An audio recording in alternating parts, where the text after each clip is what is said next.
wabarakatuh. Perkenalkan, nama saya Fadan. Saya akan mengerjakan tugas tentang mengenal kebudayaan.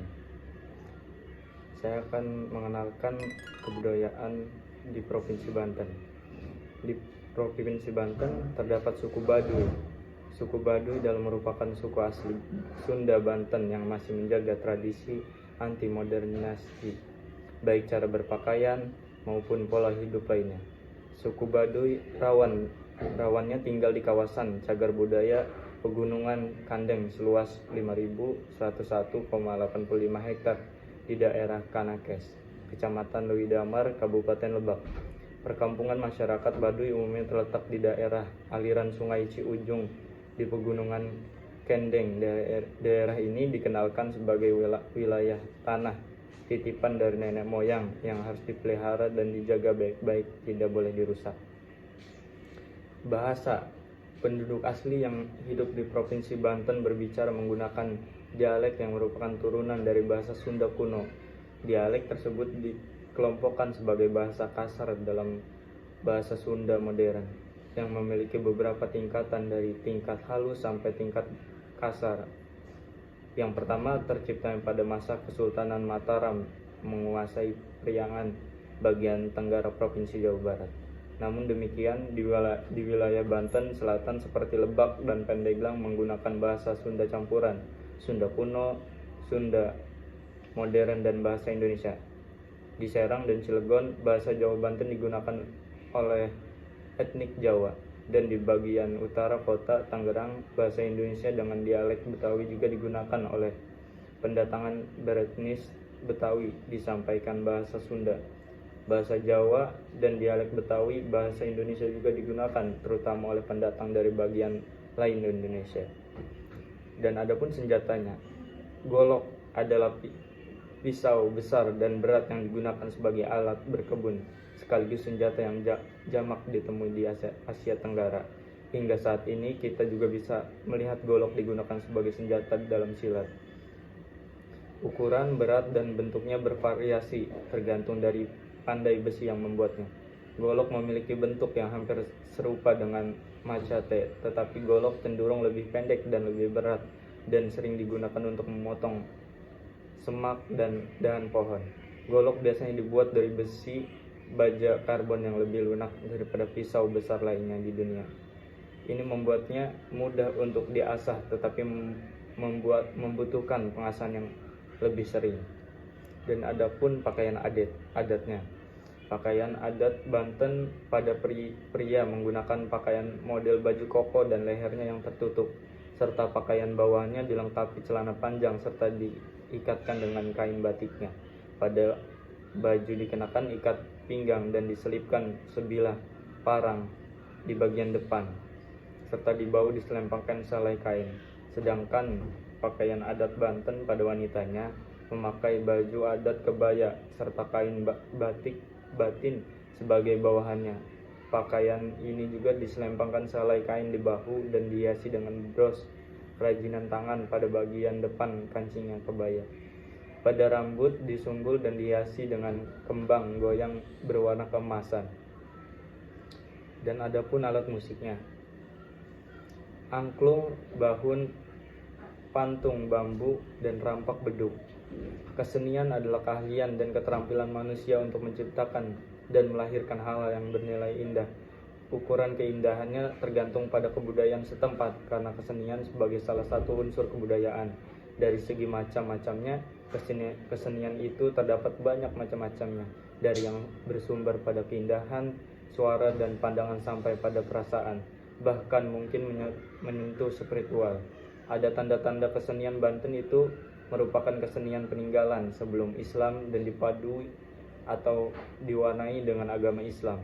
Misalnya arsitektur masjid dengan 3 tingkat sebagai simbolisasi iman, Islam, ihsan atau syariat, tarekat, hakikat. Arsitektur seperti ini berlaku di seluruh masjid di Banten. Kemudian ada kecenderungan berupa menjadi bentuk kubah dan mungkin pada bentuk apalagi, tetapi yang nampak ada kecenderungan lepas dari simbolisasi agama melainkan pada seni itu sendiri.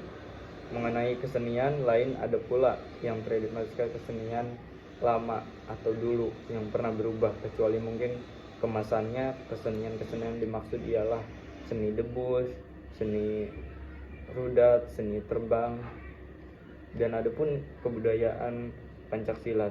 Kebudayaan Pancaksilat merupakan seni bela diri yang berakar dari budaya asli bangsa Indonesia.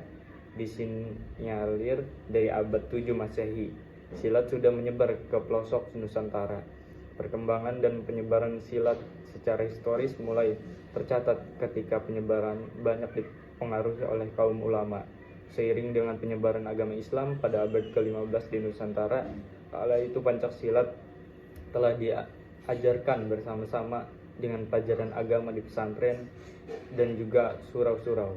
Budaya sholat dan silat menjadi satu keterikatan erat dalam penyebaran Pancaksilat. Silat lalu berkembang dari sekedar ilmu bela diri dan seni tari rakyat menjadi bagian dari pendidikan bela negara untuk menghadapi penjajah. Di samping itu juga Pancaksilat menjadi bagian dari latihan spiritual.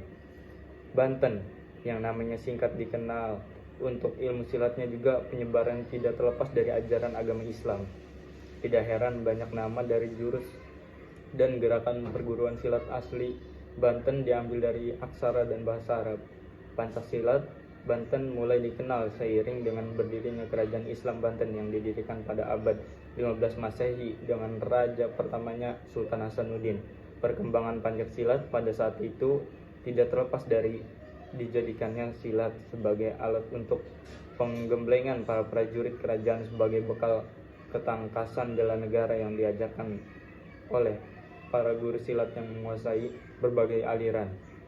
Silat juga sebagai dasar alat pertahanan kerajaan dan masyarakat umum Banten dalam memerangi kolonialisme para penjajah. Pada saat ini pun Banten masih dikenal dan diakui secara luas dengan pendekar dan jawaranya, sebutan untuk orang-orang yang mahir dalam ilmu silat itu. Dan adapun kebudayaan debus. Debus merupakan kesenian bela diri dari Banten.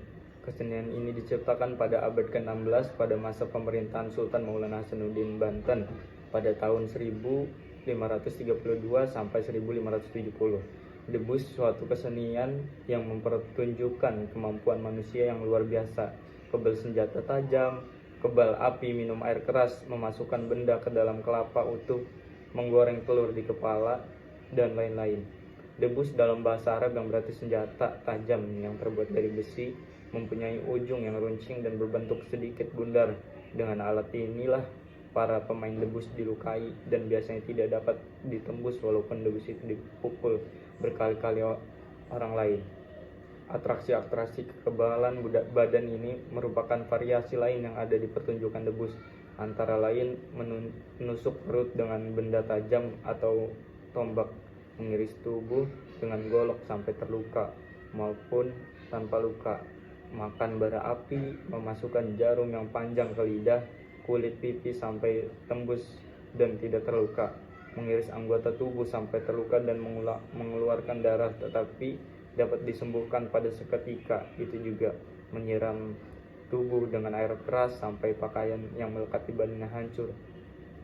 Di Banten sendiri, kesenian debus atau keahlian melakukan debus menjadi sesuatu yang lumrah dan banyak perguruan yang mengajarkannya. Baik, itu saja yang bisa saya sampaikan, yang bisa saya kenalkan tentang kebudayaan Banten. Terima kasih.